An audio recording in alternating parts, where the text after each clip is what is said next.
नमस्कार भक्तांनो. भारताच्या स्वातंत्र्य लढ्यातील सर्वात मोठे क्रांतीसूर्य लोकमान्य बाळ गंगाधर टिळक आणि शेगावचे साक्षात परब्रह्म समर्थ सद्गुरू श्री गजानन महाराज.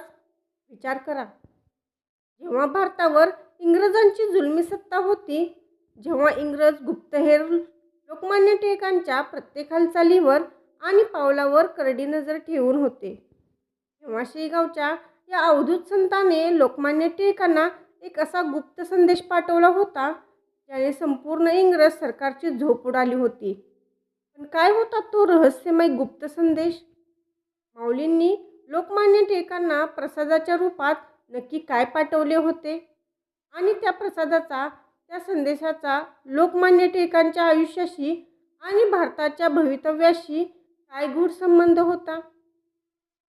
अनेकदा लोकांना वाटते की संत हे फक्त मंदिरात बसून भक्ती शिकवतात, पण गजानन माऊलींनी देशाच्या स्वातंत्र्यासाठी आणि लोकमान्य टिळकांच्या रक्षणासाठी पडद्यामागून काय अलौकिक लीला घडवून आणली होती, हे ऐकून तुमच्या अंगावर काटा आल्याशिवाय राहणार नाही.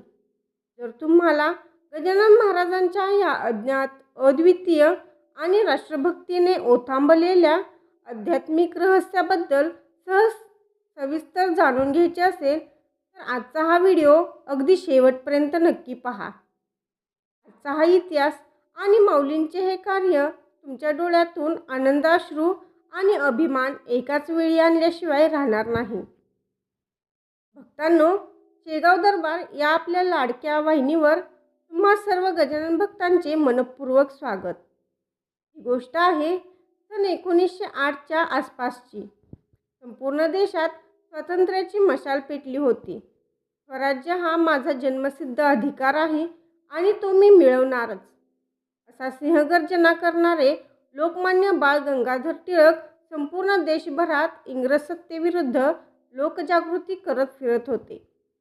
लोकमान्य टिळकांच्या विचारांनी इंग्रज सरकार पुरते हादरले होते. इंग्रजांची गुप्तहेर आणि ब्रिटिश पोलीस 24 तास लोकमान्य टिळकांच्या मागे असायचे. ते कोणाला भेटतात, काय बोलतात, कुठे जातात, यावर इंग्रज अधिकाऱ्यांची अत्यंत कडक नजर होती. अशाच एका राजकीय दौऱ्याच्या निमित्ताने लोकमान्य टिळक वराड प्रांतात म्हणजेच अकोला येथे एका भव्य सभेसाठी आले होते. अकोल्यात स्वातंत्र्य सैनिकांची आणि देशभक्तांची प्रचंड गर्दी जमली होती. लोकांच्या मनात एकीकडे देशाच्या स्वातंत्र्याचा उत्साह होता, तर दुसरीकडे इंग्रजांच्या अटकेची टांगती तलवार आणि भीती होती. त्याचवेळी शेगावमध्ये समर्थ सद्गुरू श्री गजानन महाराज आपल्या मठात बसले होते. जरी महाराज देहाने शेगावात असले तरी त्यांचे लक्ष आणि त्यांची दिव्यदृष्टी संपूर्ण ब्रह्मांडात आणि अकोल्यात घडणाऱ्या प्रत्येक घटनेवर होती. माऊलींना ठाऊक होते की लोकमान्य टिळक हे या भारतभूमीचे सुपुत्र आहेत आणि देशाच्या स्वातंत्र्यासाठी त्यांचे कार्य अतिशय महत्त्वाचे आहे. महाराजांना हे देखील स्पष्ट दिसत होते की इंग्रज सरकार लोकमान्य टिळकांवर मोठा कट रचत आहेत आणि लवकरच त्यांना राजद्रोहाच्या आरोपाखाली अटक करून मंडालेच्या तुरुंगात पाठवले जाणार आहे. महाराजांनी आपल्या अत्यंत निष्ठावंत भक्ताला जवळ बोलवले. त्यांनी एका ताटात भाकरीचा तुकडा, थोडे पिठले आणि एक अत्यंत विशेष वस्तू ठेवली. महाराजांच्या चेहऱ्यावर एक अत्यंत गंभीर आणि तेजस्वी भाव होता. त्यांनी भक्ताला आज्ञा दिली, हा प्रसाद घेऊन अकोल्याला तातडीने जा. तिथे लोकमान्य टिळक आले आहेत. इंग्रजांची कितीही नजर असली तरी गुपचूप हा प्रसाद त्यांच्या हातात सुपूर्त करा आणि मी दिलेला संदेश त्यांच्या कानात सांगा.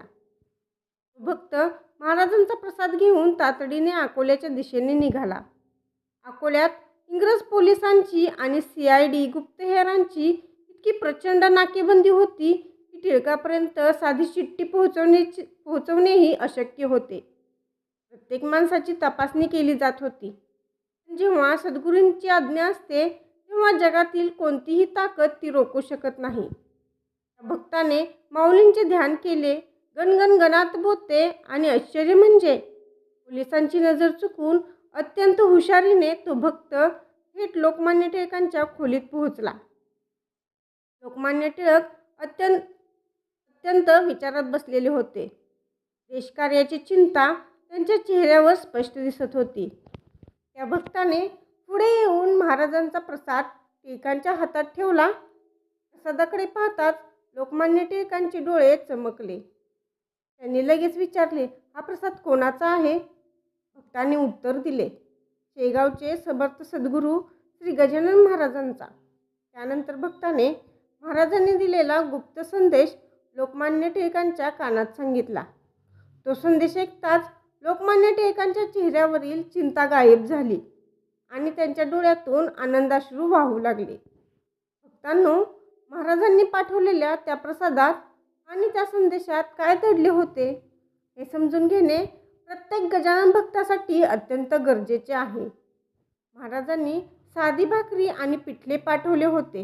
याचा अर्थ असा होता की येणारा काळ खूप कठीण आहे. तुम्हाला राजयोगाऐवजी कठीण प्रसंगांना आणि तुरुंगातील साध्या अन्नाला सामोरे जावे लागेल. पण खचून जाऊ नका, ही देशसेवा आहे. महाराजांनी निरोपात स्पष्ट सांगितले होते. टिळक, घाबरू नका. इंग्रज सरकार तुम्हाला देशाबाहेर एका एकांतस्थळी मंडालेच्या तुरुंगात बंदिस्त करणार आहेत.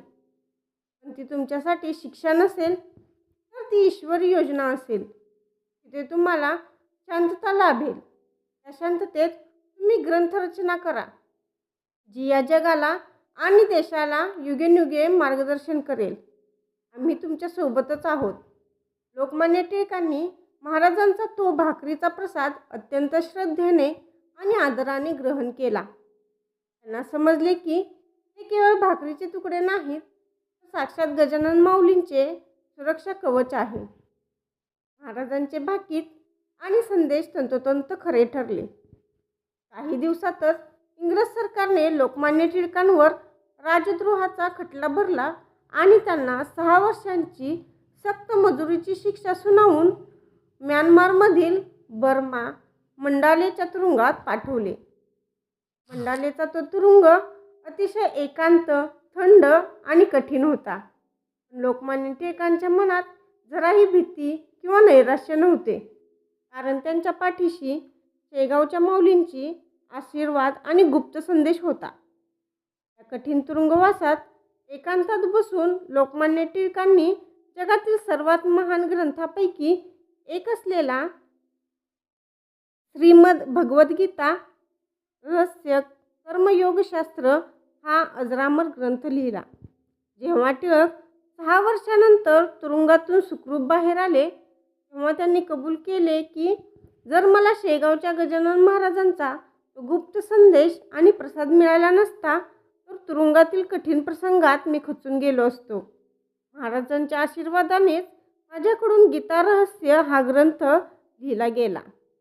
भक्तांनो, गजानन महाराजांच्या आणि लोकमान्य टिळकांच्या या अलौकिक भेटीतून आणि प्रसंगातून आपल्याला 3 महान गोष्टी शिकायला मिळतात. संत हे फक्त स्वतःच्या मठात किंवा भक्तीत रममान नसतात, तर ते देशावर संकट आले की ते राष्ट्रकार्यासाठी पुढे येणाऱ्या वीरांच्या पाठीशी खंबीरपणे उभे राहतात. इंग्रजांनी टिळकांना तुरुंगात डांबले, पण महाराजांच्या दृष्टीने ही ग्रंथनिर्मितीची संधी होती. आपल्या आयुष्यात येणारी संकटे ही सुद्धा आपल्याला अधिक मजबूत बनवण्यासाठीच असतात. सद्गुरू आपल्या भक्तीला कधीही एकटे सोडत नाहीत. परिस्थिती कितीही कठीण असो, त्यांचा आशीर्वाद गुप्त रूपात आपल्यासोबतच असतो. भक्तांनो, लोकमान्य टिळकांना दिलेल्या या गुप्त संदेशाची आणि प्रसादाची कथा ऐकून प्रत्येक गजानन भक्ताची मान अभिमानाने उंच होते. गजानन माऊली हे केवळ शेगावचे संत नव्हते, तर ते या भारतभूमीचे अखंड मानवजातीचे संरक्षक होते. तुम्हाला गजानन महाराजांच्या या दुर्मिळ राष्ट्रभक्तीने ओथांबलेल्या आणि अलौकिक घटनेबद्दल ऐकून कसे वाटले? कमेंट बॉक्समध्ये जय गजानन, जय लोकमान्य, गणगणगणात बोते लिहून आपली भक्ती आणि आदर व्यक्त करा. हा अत्यंत प्रेरणादायी, दुर्मिळ आणि अंगावर काटा आणणारा इतिहास तुमच्या सर्व मित्रपरिवाराला, नातेवाईकांना आणि गजानन भक्तांना शेअर करायला विसरू नका. आपल्या शेगाव दरबार या चॅनलला आत्ताच सबस्क्राईब करा, जेणेकरून माऊलींच्या अशाच अज्ञात आणि महान कथा तुमच्यापर्यंत सतत पोहोचत राहतील. चला तर मग आपल्या देशरक्षक सद्गुरूंच्या चरणी पूर्ण समर्पणे लीन होऊन मोठ्याने गजर करूया. अनंत कोटी ब्रह्मांड नायक महाराजाधिराज योगीराज परब्रह्म सच्चिदानंद भक्त प्रतिपालक शेगाव निवासी समर्थ सद्गुरू श्री गजानन महाराज की जय. गण गणगणात बोते.